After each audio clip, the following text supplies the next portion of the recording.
Okay,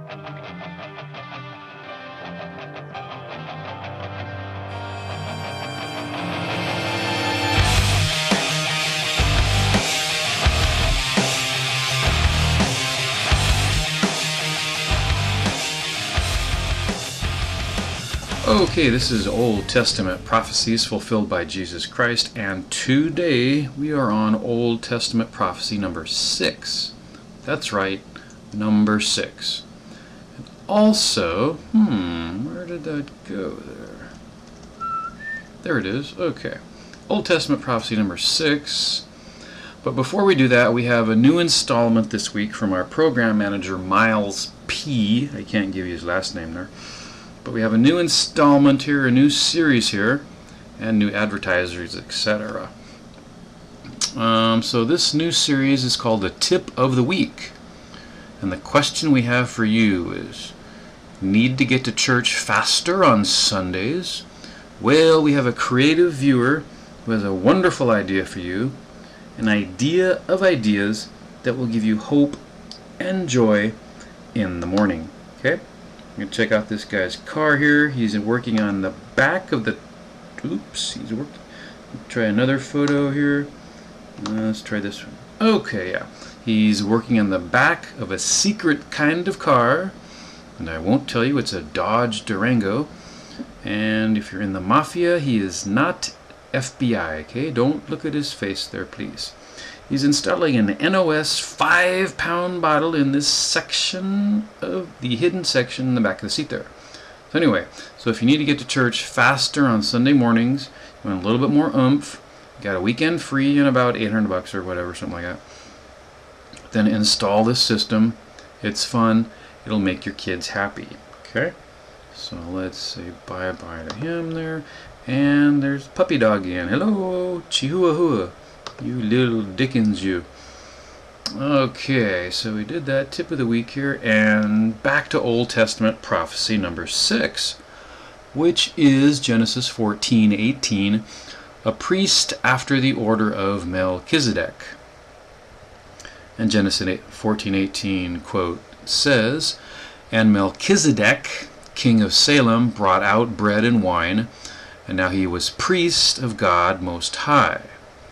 A multifaceted position there. That's Genesis 14:18 and 2084 BC. The New Testament fulfillment would be in, of course, Hebrews 6:20. Quote, "Where Jesus has entered as a forerunner for us, having become a high priest forever and ever, according to the order of Melchizedek." Hebrews 6:20, 68 AD.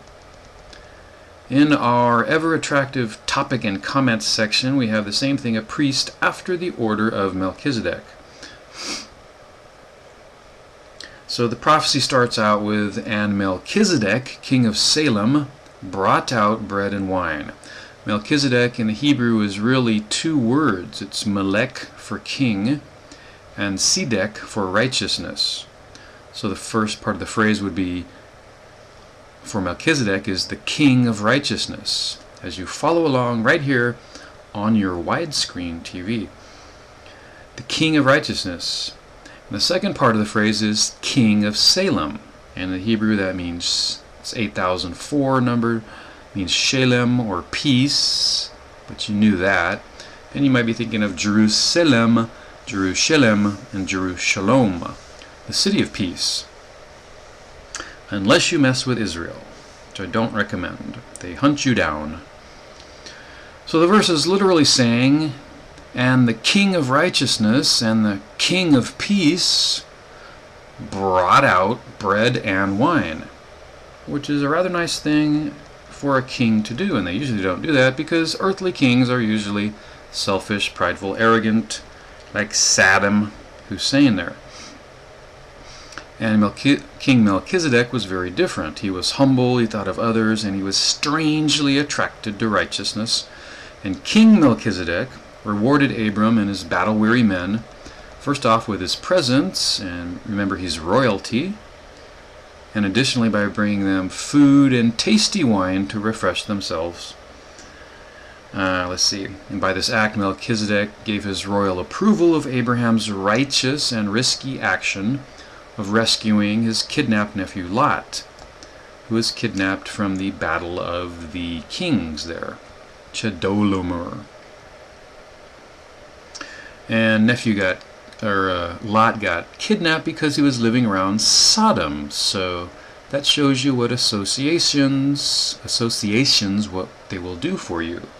Can be detrimental to your health. And centuries later, God would use bread and wine as sacraments in the tabernacle. Also, Jesus' Last Supper would use bread and wine in Matthew 26. You can check that in your free time as you eat a donut, perhaps. Next, we see that Melchizedek was also a priest of God Most High. This guy is doing everything. So the King of Righteousness and the King of Peace was also a priest of God Most High. Busy, busy man. And many New Testament references show that Jesus Christ show his righteousness and peace and priestly qualities, of course. And the New Testament fulfillment verse in Hebrews 6:20 tells us that Christ, having become a high priest forever, according to the order of Melchizedek, King of Righteousness.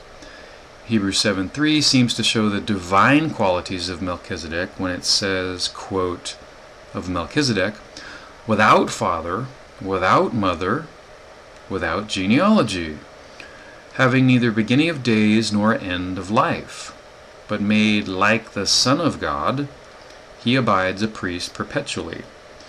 And Hebrews 7:4 says, quote, now observe how great this man was, to whom Abraham the patriarch gave 1/10 of the choicest spoils. You might think about tithing there, giving 1/10. Maybe that's a type of that. And you can check those other references in Hebrews chapter 7, etc. So all this shows that Genesis 14:18 is not only a messianic prophecy, but may also be a Christophany, which is an Old Testament appearance of Jesus Christ in human form, aka a pre-incarnate appearance. Or you could say that Melchizedek is a type or foreshadow of Christ. That's debatable among scholars and theologians. So you may debate it too in your free time.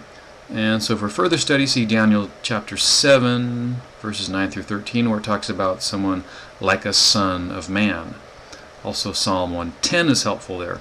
So that concludes this weekly installment, Old Testament prophecy number 6, a priest after the order of Melchizedek. So thank you very much, and have a good week. Eat your veggies too.